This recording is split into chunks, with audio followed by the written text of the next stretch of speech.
Pelatih Timnas U23 Indonesia Sinteyong mengungkap kondisi para pemain sebelum berlaga melawan Uzbekistan pada Senin 29 April 2024. Sinteyong mengatakan para pemain sudah merasa gugup duluan. Alhasil, Timnas U23 Indonesia menelan kekalahan atas Uzbekistan dengan skor 0-2 di babak semifinal Piala Asia U23 2024. Meski begitu, Sinteyong mengatakan komitmennya untuk berjuang hingga akhir agar dapat tampil di ajang Olimpiade. Menurutnya, kekalahan ini tak membuat jalan Indonesia ke Olimpiade tertutup. Garuda Muda masih bisa berjuang lewat perebutan tempat ketiga melawan Irak atau play-off jika kalah melawan Irak. Orang nomor 1 di PSSI, Erick Thohir, dengan tegas meminta para pemain Timnas U23 Indonesia untuk tidak menyerah. Nantinya, jika kalah dari Irak, Garuda Muda akan menuju babak play-off melawan Guinea selaku peringkat keempat Piala Afrika U23 2023. Selaras dengan Sinteyong juga, Ketua Umum PSSI Erick Thohir juga tidak henti-hentinya memberikan semangat kepada Timnas Indonesia seusai menelan pil pahit kekalahan. Erick tetap meyakinkan Timnas Indonesia tetap bisa berjuang di laga berikutnya. Hal itu ia sampaikan saat menyambangi ruang ganti para pemain seusai laga berakhir. Terlihat dari video yang diunggah di akun Instagram Erick Thohir, dirinya memberikan kata-kata penyemangat untuk Timnas Indonesia. Para pemain pun bersorak seraya optimis akan berjuang lebih keras. Kasih lihat kita bangsa yang kuat, nggak bisa diinjak-injak. Jangan ngeluh, kita fight back. Ketua Umum PSSI Erick Thohir tak henti-hentinya memberikan semangat kepada Timnas Indonesia U23 seusai menelan pil pahit kekalahan. Diketahui Timnas Indonesia U23 kalah dari Uzbekistan di semifinal Piala Asia U23 2024 pada Senin 29 April. Meski begitu, Erick tetap meyakinkan Timnas Indonesia tetap bisa berjuang di laga berikutnya. Hal itu ia sampaikan saat menyambangi ruang ganti pemain seusai laga berakhir. Terlihat dari video yang diunggah di akun Instagram Erick Thohir, dirinya memberikan kata-kata penyemangat untuk Timnas Indonesia. Para pemain pun bersorak seraya optimis akan berjuang lebih keras lagi. Erick meminta para pemain untuk membuktikan bahwa Indonesia adalah negara yang besar dan kuat. Meski kalah dari Uzbekistan di semifinal Piala Asia U23, namun peluang lolos Olimpiade Paris 2024 masih terbuka luas. Timnas U23 Indonesia masih memiliki dua cara untuk mengamankan tiket menuju Paris. Cara pertama adalah keluar sebagai juara 3 Piala Asia U23 2024, dan yang kedua adalah Garuda Muda bisa menjalani pertandingan play-off antar konfederasi untuk merebut satu tiket tersisa ke sepak bola Olimpiade 2024 Paris. Sebagaimana diketahui, Timnas U23 Indonesia gagal melaju ke final Piala Asia U23 2024 setelah disingkirkan oleh Uzbekistan. Adapun duel Timnas U23 dengan Uzbekistan pada babak semifinal Piala Asia U23 yang berlangsung di Abdullah bin Khalifa Stadium berakhir dengan skor 0-2. Ini ada game kedua yang penting yang memastikan kita juga lolos Olimpiade. Tempat ketiga, kita mau nyerah atau mau fight back? Mau nyerah atau mau fight back? Ayo, come on. Kasih aja, come on. Ayo, kita percaya kalian. Kalian bisa. Pak Menpora di sini, Presiden nonton kalian, seluruh rakyat Indonesia nonton kalian. Kasih lihat kita bangsa yang kuat, nggak bisa diinjak-injak. Jangan ngeluh, kita fight back. We're strong and we can fight back. Come on, come on.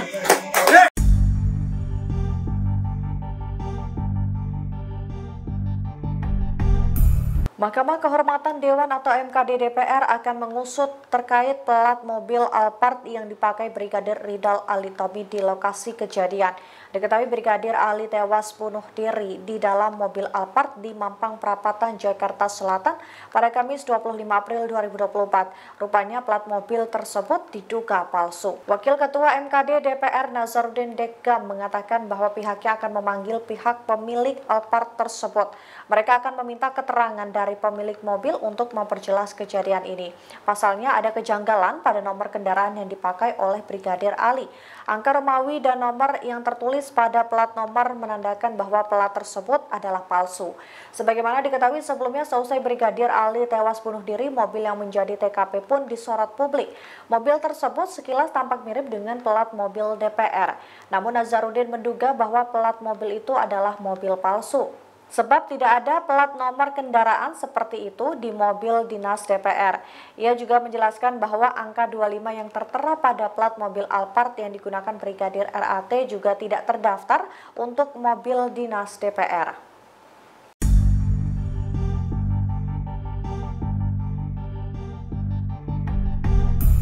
Sinyal merapatnya Partai Keadilan Sejahtera atau PKS ke koalisi pemerintah Prabowo Subianto dan Gibran Raka Buming Raka menuai berbagai reaksi dari partai pendukung Prabowo. Salah satunya adalah Partai Gelora yang secara blak-blakan menolak kehadiran PKS. Sementara itu Partai Demokrat mengaku lebih santai menanggapi hal tersebut. Ketua Badan Pembina Organisasi Kaderisasi dan Keanggotaan DPP Partai Demokrat Herman Khairon mengatakan bahwa pihaknya tidak memiliki wewenang untuk menerima dan menolak kehadiran dari Partai PKS. Herman menegaskan keputusan itu sepenuhnya berada di tangan Prabowo sebagai Presiden terpilih 2024 hingga 2029. Pernyataan itu disampaikan Herman pada Senin 29 April merespons Partai Gelora yang menolak PKS masuk ke pemerintah Prabowo. Sebagaimana diketahui sebelumnya penolakan bergabungnya PKS itu diungkap oleh Sekjen Gelora Mahfud Siddiq. Mahfud mengatakan alasan menolak PKS lantaran sikap politik dan ideologisnya berbeda dengan Prabowo. Selain itu, PKS juga dinilai kerap memunculkan narasi yang buruk terhadap Prabowo. Sehingga menurutnya jika PKS gabung dengan pemerintah, dinilai sangat bertolak belakang dengan sikapnya selama ini. Terlebih lagi, PKS juga sangat lantang menolak pencalonan Gibran. Maka dari itu ia meminta PKS tidak perlu berharap untuk diajak Prabowo masuk ke dalam pemerintah ke depannya.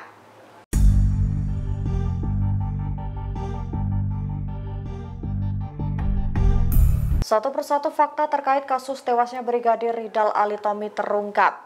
Pemilik rumah mewah yang menjadi TKP Brigadir Ali tewas pun diduga memberikan kesaksian bohong.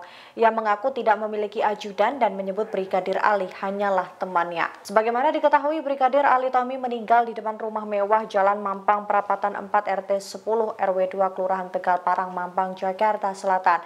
Pemilik rumah mewah itu diketahui bernama Indra Pratama. Saat ditanya terkait peristiwa ini, Indra mengaku tidak mengetahui sama sekali.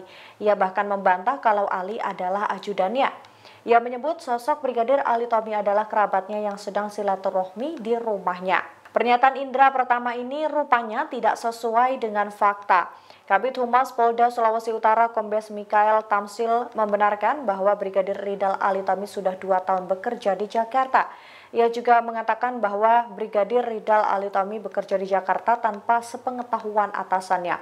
Begitupun dengan kesaksian para tetangga. Seorang tetangga berinisial I mengatakan bahwa Brigadir Ridal Ali Tommy sudah tinggal di rumah itu sejak 2 tahun lalu. Bahkan I mengungkap kalau Brigadir Ridal Ali Tommy dikenal sebagai sosok yang baik dan rajin beribadah. Selain itu, Ali juga dikenal kerap kali bersosialisasi dengan warga sekitar.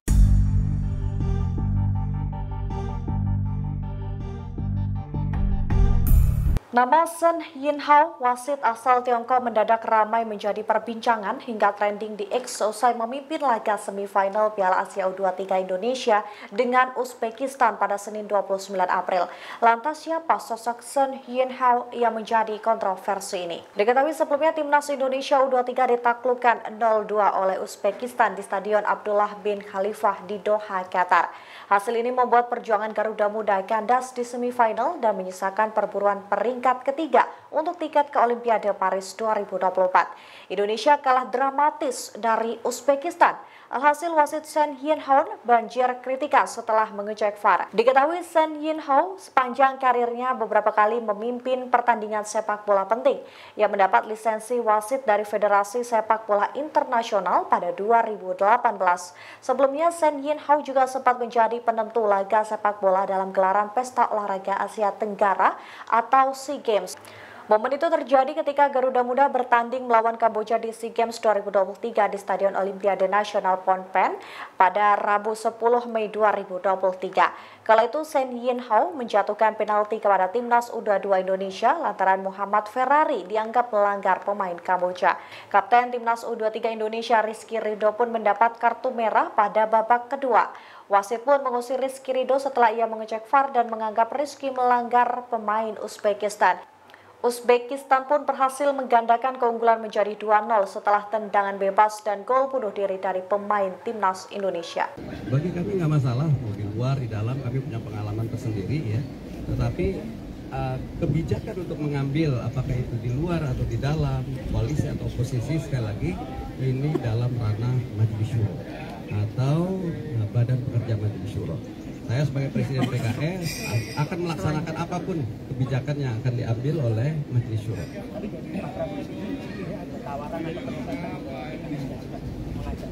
Ya, ada komunikasi dengan Partai Gerindra Pak Prabowo, ya mudah-mudahan nantilah pada akhirnya akan ada hal-hal yang bikin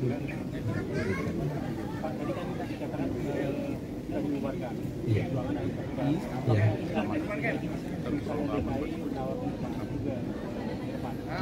Pak Anies minta ini jeda dulu, ya. Ada jeda dulu, nanti baru ada pembahasan akan kemana kira-kira arah perjuangan beliau di dalam kehidupan berbangsa ini. Ya, apakah akan di pilkada atau ada yang lainnya, saya kira itu nanti akan menjadi pembahasan berikutnya. Iya. Iya. Komunikasi yang itu memang sudah, ayo PKS ajar atau memang masih dalam proses negosiasi? Ya, ini makanya kita dalam proses komunikasi, ya. Oleh karenanya kita tunggu saja. Mudah-mudahan dalam proses ke depan ini ada hal-hal yang memang lebih jelas gitu.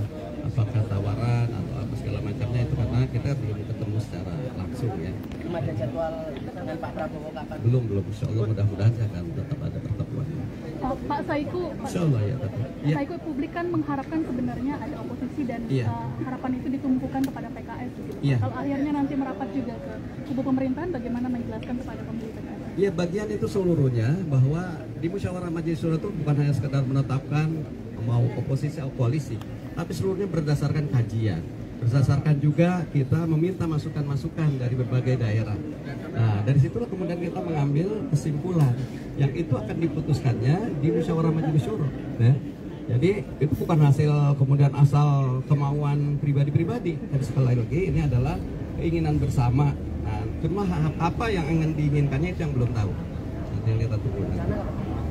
Belum ada kejelasannya. Mungkin nanti setelah ada komunikasi dan sebagainya.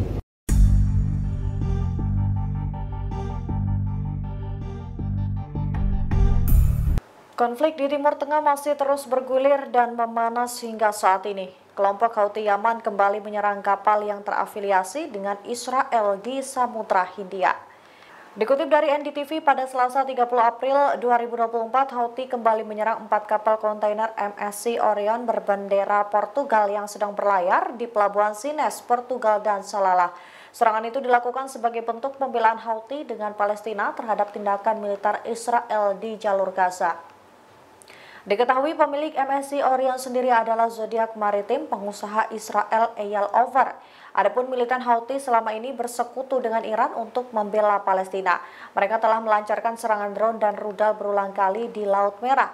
Tidak hanya itu, Houthi juga menyerang kapal-kapal yang berlayar di wilayah Selat Bab al-Mandab dan Teluk Aden sejak perang pecah. Sehingga banyak sekali kapal-kapal pengirim barang yang harus mengubah rute kargo ke perjalanan yang lebih jauh di sekitar Afrika Selatan. Hal ini memicu kekhawatiran perang Israel-Hamas bisa mengacaukan Timur Tengah.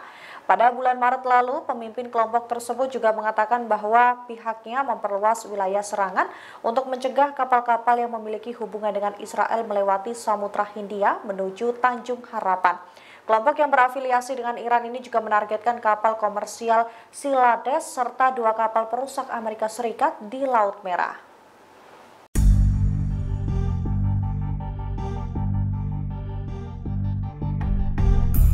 Pasukan Pertahanan Israel atau IDF tengah bersiap untuk memulai invasi darat di Rafah, Gaza. Rencana itu disetujui Kepala Staf Angkatan Pertahanan Israel Legend Herzi Halevi pada Senin 29 April 2024. Herzi mengatakan pasukannya akan bersama-sama menuju ke Rafah dan kem-kem pengungsi di pusat jalur Gaza. Seluruh peralatan tempur pun sudah disiapkan. Tank-tank sudah tampak berbaris di perbatasan Gaza dan siap untuk menerima perintah serangan. Serangan ini disebut akan terjadi dalam 48 hingga 72 jam ke depan jika kesepakatan gencatan senjata tidak terrealisasi. Meskipun sudah diperingati oleh Amerika Serikat, namun Perdana Menteri Israel Benjamin Netanyahu tetap bersikeras melakukan perlawanan di Rafah. Pertempuran kali ini dinilai sebagai upaya terakhir yang diperlukan Israel untuk mencabut pasukan tempur Hamas dari jalur Gaza. Di sisi lain, Hamas juga tengah mempelajari proposal terbaru mengenai kesepakatan gencatan senjata dan pertukaran sandera dari Israel. Kementerian Luar Negeri Tiongkok Lin Jian menyebut Hamas menyetujui kesepakatan politik untuk melakukan rekonsiliasi dengan Israel.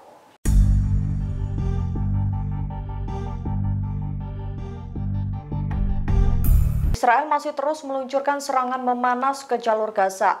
Informasi mengenai serangan itu dirilis melalui unggahan di akun X pada Selasa 30 April 2024. Dari video yang diunggah Israel di akun X, Israel telah meluncurkan jet tempurnya ke wilayah Gaza dari kota selatan Sderot dan juga Asdod. Serangan itu diklaim menghantam terowongan, pos peluncuran rudal anti-tank dan infrastruktur Hamas. Sebelumnya Israel menyebut ada 1 roket dan 2 proyektil yang ditembakkan ke Sderot. Namun roket itu diklaim berhasil dicegat oleh Iron Dome Israel.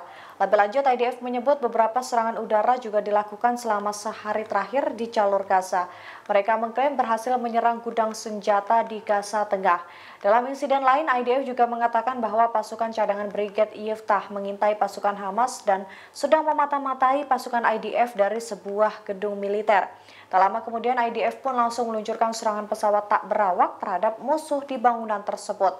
Sementara itu, 2 anggota yang bergerak ke arah pasukan IDF dinyatakan tewas dalam serangan terpisah. Download Tribun X sekarang, menghadirkan lokal menjadi Indonesia.